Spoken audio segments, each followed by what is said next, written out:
જિંદગી એ એક એવું પુસ્તક છે જેના કેટલાય પાના આપણને રડાવી દે છે અને કેટલાક પાના હસાવી દે છે, પણ દરેક પાનામાં એક પાઠ તો જરૂર હોય છે જ. બસ માત્ર એટલું જ યાદ રાખજો, દુઃખ આવે ત્યારે તૂટશો નહીં અને સુખ આવે ત્યારે ભૂલી ન જશો કે બધું જ સમયના હાથમાં હોય છે. હર હર महादेव।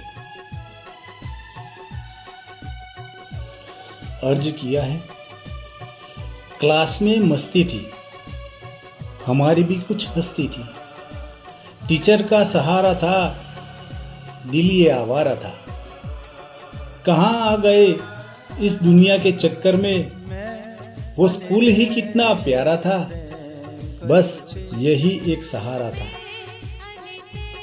यही एक सहारा था। જેને આ દિવસો યાદ આવતા હોય ને, લાઈક કોમેન્ટ શેર કરજો. હર હર મહાદેવ।